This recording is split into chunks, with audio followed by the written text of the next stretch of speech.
that button, feel the love, it's a treat. Like, come on now, subscribe. Join the party, baby, ride the vibe. One click of love, keep the spirit alive. Hit that button and let's all thrive. All right, y'all. We are back with the third part.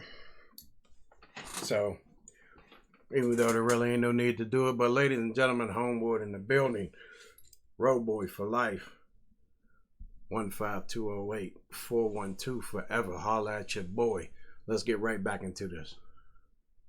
But before I get started, for those of you that are new to the channel, welcome. To my day ones, appreciate y'all.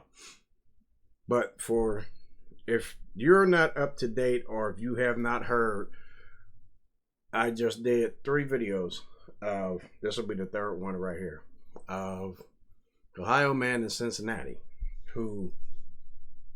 whose son was unalived by Cincinnati police due to a stolen car out of Kentucky. The young man was unalived. They say he had a weapon on him, but I will let y'all be your own judge of that. Y'all can go back and look at the videos that I did. I did 2 already. This will be the third one. The father is accused of ramming his vehicle into a deputy that was involved with his son being unalived. It wasn't the officer that unalived his son, but he was involved in it. So let's finish this up. On a Thursday, and then the next day, police say that his father, it sounds like intentionally, mows down a Hamilton County Sheriff's deputy who's directing traffic at a college graduation. So it's a pretty shocking turn of events.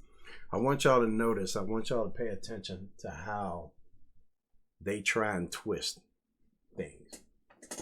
How they try to make it seem like, they're going to make it seem like this man's a monster. That's going to be the twist. They're going to make it seem like this man's a monster. Like he's a stone, cold-blooded killer. They're going to make it, that's what they're going to make it seem like. But don't fall for it. Don't be your own judge. Don't go by what the media say. Don't go by what nobody else say. Look at the evidence. Look at the videos. Look at the evidence. And you determine what's good. Now, where's the traffic cam footage of this accident? They haven't released that yet. Why?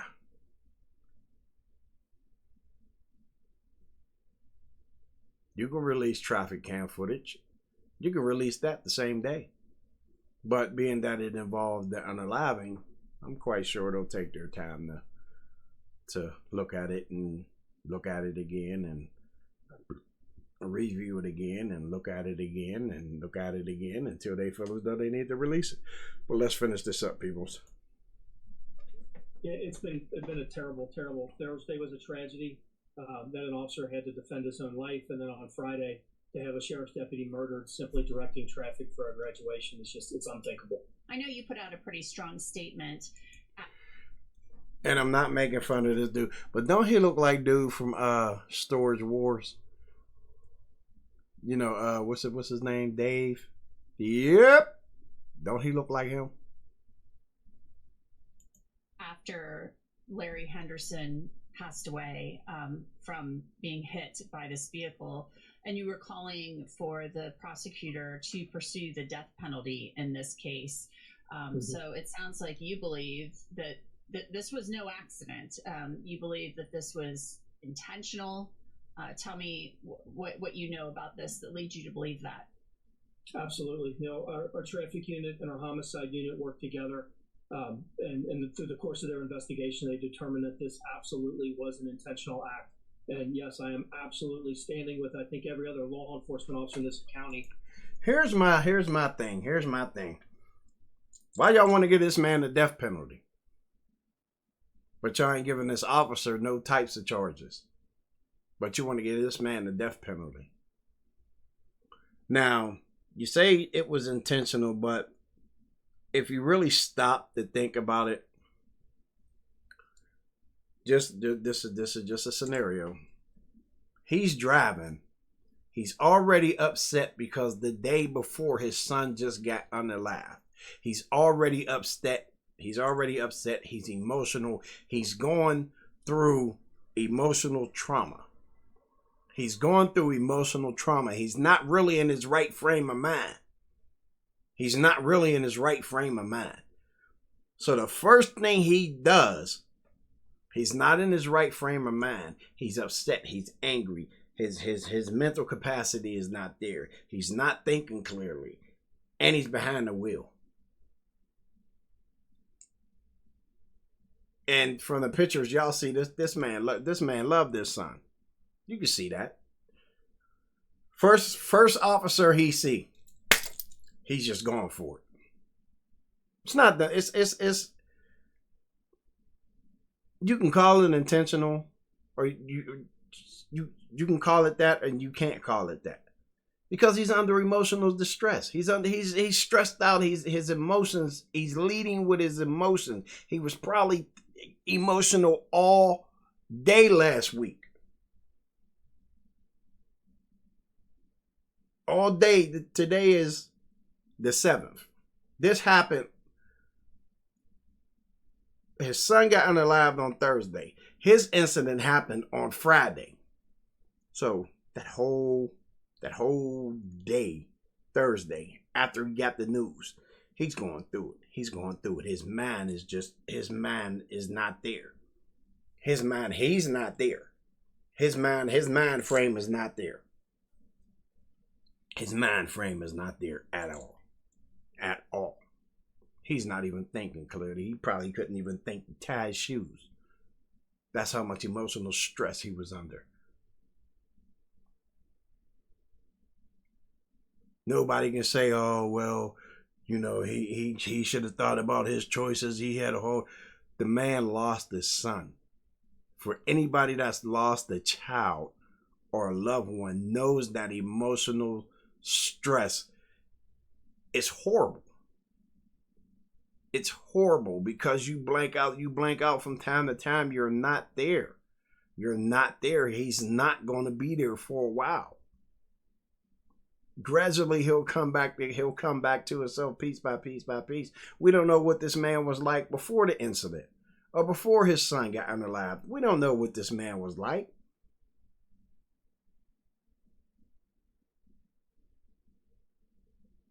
But he's not there. He's not thinking clearly. So the first thing he sees, the first officer he sees,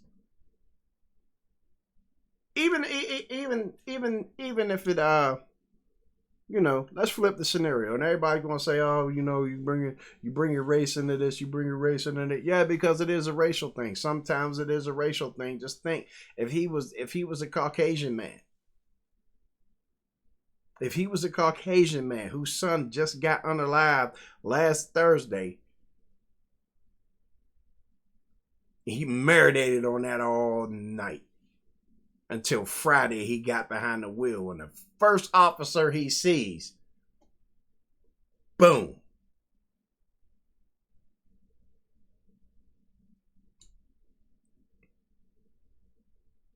Do y'all think it was the first officer he sees? The first melanated officer he sees. If I'm quite sure if he had seen a melanated officer, he'd have probably did the same thing. So you can't pull the race card. You can't put race into that because it wasn't about race. But they're going to make it about race. They're going to pull the race card. They're going to put it front and center. They're going to put it front and center. This is how they divide and conquer. They already want segregation. They're going to put race front and center on what this father did. It's not that he was a Caucasian cop. No. It was the first officer he seen. It was the first officer he seen. standing to where he can get to him, and he blacked out from emotion.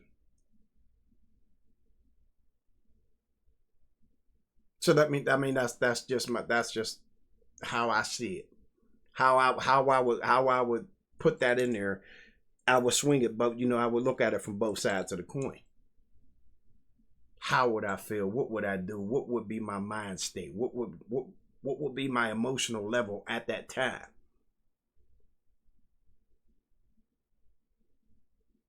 Nobody knows. Unless you have been through this scenario or this situation, nobody knows the emotional stress this brings.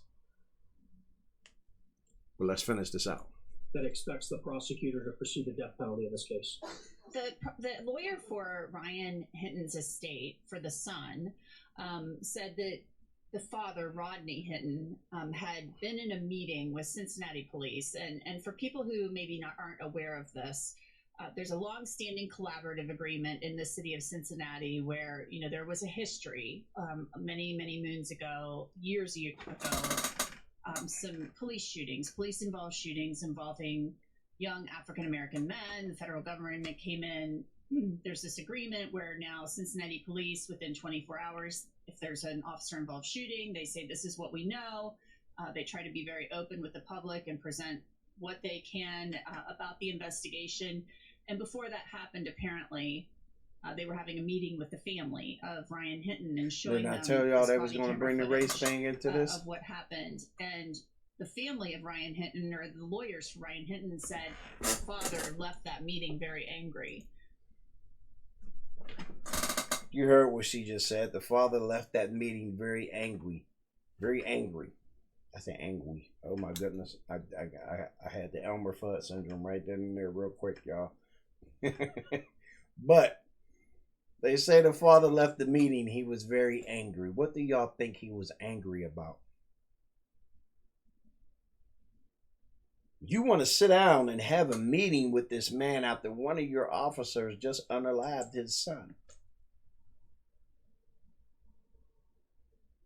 It could have been the initial meeting. After that, they sit down with the family, they talk to the family, this, that, and the third. I've seen it. I know what they do. I've seen it. You know what I mean? But the father left out the meeting. He was very angry. It means he was agitated. If somebody walking down the street and he was walking down the street said one thing to him that he did not like, the man would have probably lost it. It just so happens he lost it behind the wheel.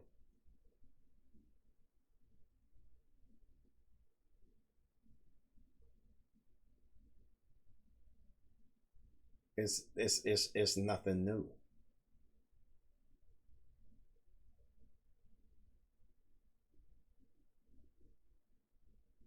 Happens all the time. We just don't hear about it.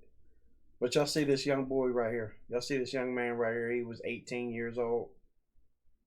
18 years old. He has football equipment on right there. Okay? So, what threat does he cause running away from you and that you couldn't catch him to tackle him? And I'm quite sure you outweighed him by 100 pounds. Or even more. Once again, what threat did this young man cause? If he was running away from you, that means while he was running, you claim that your life was in danger by looking at his back. You were scared of his back. They already stated earlier in the news that the firearm that he had was in his pocket.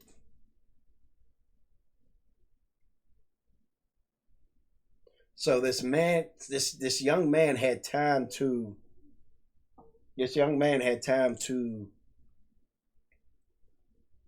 get up, run. They say there was a gun on the ground. Drop the gun on the ground. So if he dropped the gun on the ground, that means he picked it up. Before he started running, he dropped it on the ground, picked it up. What if the car was all, you know what I mean? What if he didn't even have nothing to do with it? Let's put this scenario in there. What if he didn't have nothing to do with it and he just happened to come across that car? He just happened to come across that stolen Kia from Kentucky, looking at, there's a firearm in there. What young man is not going to take it? You leave the car windows open, you're asking for somebody to take it. I'm not saying that this is what happened. This is just a scenario. What if he didn't really have nothing to do with it? He was just wrong place, wrong time. He has a stolen gun on him. You know, he got a stolen gun on him. He sees the police, he gets nervous, drops it. Instinct, pick it back up. Not even instinct. He drops it. Oh my gosh, I dropped it. Let me pick it up before they see it. Start running. No, the firearm has an extended clip on it. Say he dropped one. They say he dropped the gun with the extended clip in it. Another clip, another magazine was found. And this is so funny. There's two different ones, people. If y'all look at the pictures clearly, I went over them on my video. If you look at the two clips that were found, they say one was in his pocket. They said there was one in his sweatshirt pocket, but it ended up on the ground. So how do you know if it was in his pocket? Did y'all hear it hit the ground? Did y'all see it fall out? Did you what? Then they say there's a second clip that they showed that you'll see it in my video. I'll instruct y'all. I'll tell y'all, look at the captions on top of the picture. And then look at the next frame. Look at the same caption. It's not the same caption, but you know, there's two different clips. Let's finish this out. And apparently after this meeting is when Mr. Henderson, the deputy, Larry Henderson, was run down by Rodney Hinton.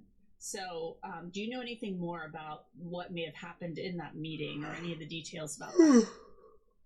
You know, the police department does a fantastic job being transparent and getting this information out as soon as they can when a critical incident occurs.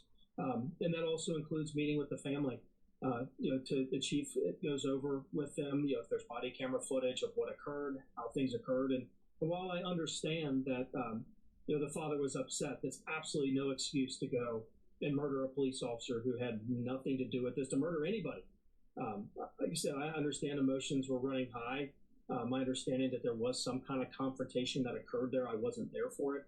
And then apparently at some point he stormed off, and then of course that led to just more tragic events. Mm-hmm. So if you wasn't there, why are you stating that you want them to give this man the death penalty? I understand you're law enforcement. I understand,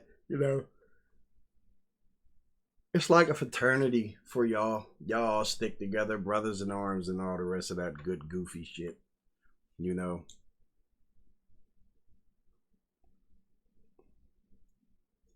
But why do y'all want to give this man the death penalty? Y'all don't give no Caucasian people the death penalty. Y'all don't ask for the death penalty for them. They can choke people out. They can choke people to death on subways. They can follow young melanated men around, assault them, get their ass whooped, pull out a gun and shoot him because that's the only way you can get him off of you. Break in a house while a young man is asleep on the couch,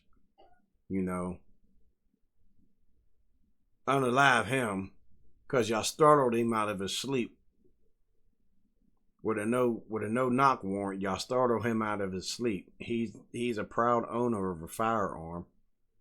So I would have reached for mine too. You kick in my door, I'd have reached for mine too. But you know, they wasn't held accountable for that. You can be a gang task force and beat down a suspect, just beat him down, and let him sit on the side of the car asking y'all for help. Y'all refuse to get him help. Y'all walk back and forth, refuse to get him help, and the man fades away. But y'all want to give this father the death penalty. What can you tell us about the investigation? What has been revealed through that traffic investigation? You said the traffic unit. What's come of that? I mean, were there some statements made by Rodney Hinton where did he say something about, I did this on purpose, or, an eye for an eye? I mean, what happened? I'm not going to get into too much of the investigation and what, they have, evidence they have, but I can tell you all the evidence pointed towards this absolutely was an intentional act.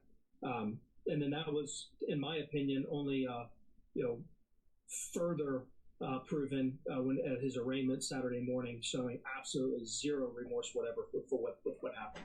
Tell me, Ken, if you would, how much of an impact, how fast they snatched him up out of there for the law enforcement community there in Cincinnati, Ohio, having a deputy.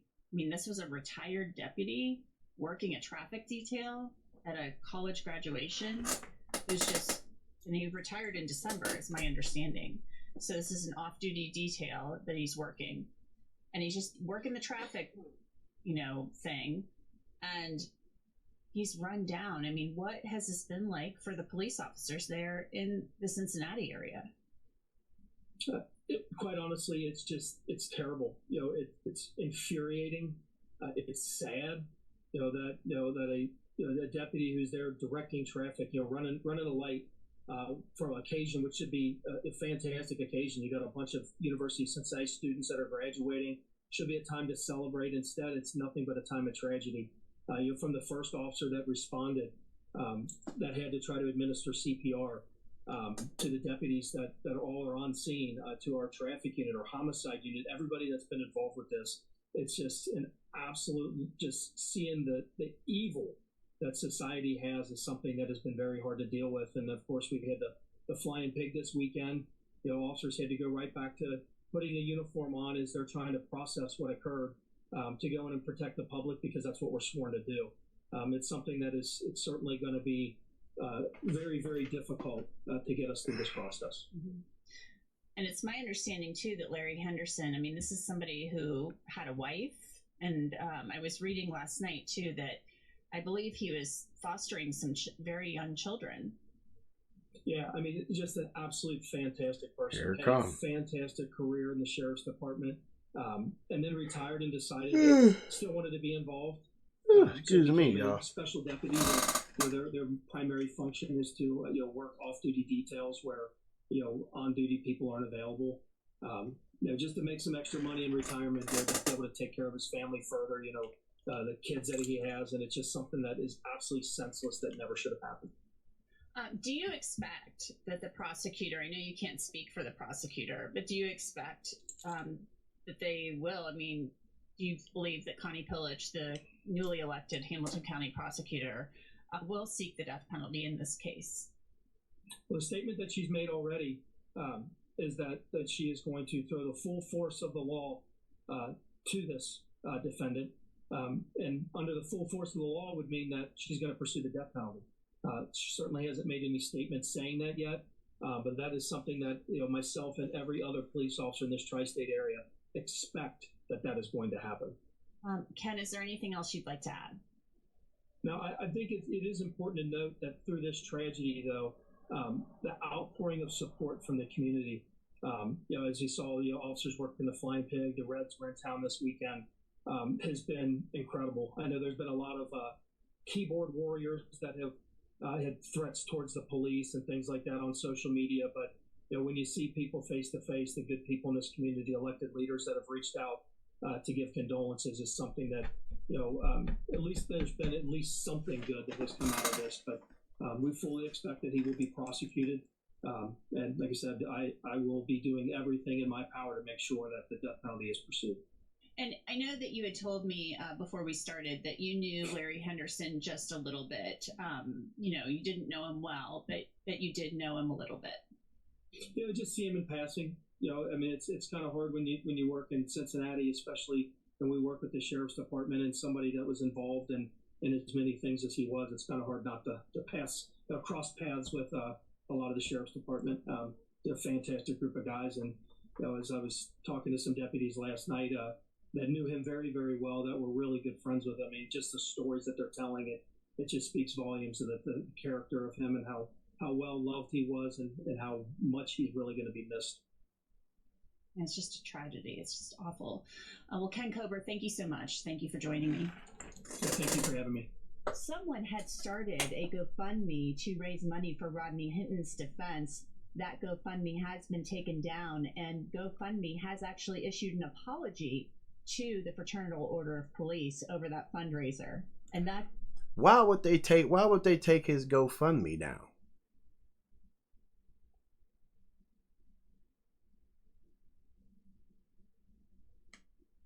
That's crazy. Yeah, we're gonna do an update on him too. I did a couple videos on him right here. We're gonna get to him later. That's it for this episode of Crime Fix. I'm Anjanette Levy. Thanks so much for being with me. I'll see you back here next time. All right, ladies and gentlemen, that's it.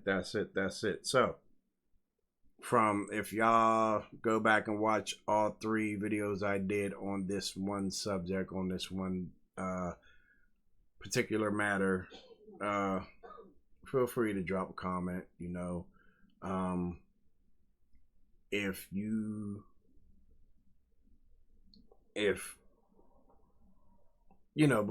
Before I say this, just know that if you do leave me a comment, don't come out of pocket. Don't be disrespectful, because I will not be disrespectful to you. Don't leave no vulgar statements up under my video. Just view the videos and come up with your own answers. Got me up here stuttering and stumbling. Oh my goodness. Come up with your own answers to it. Just make sure y'all hit that like button, hit that subscribe button, hit that bell notification, like and share this video, comment, share this video, subscribe to the channel, Hanging with Carlos TIPTON. So on that note, y'all, I'm gonna bless y'all with this. Peace. Love y'all. Stay blessed.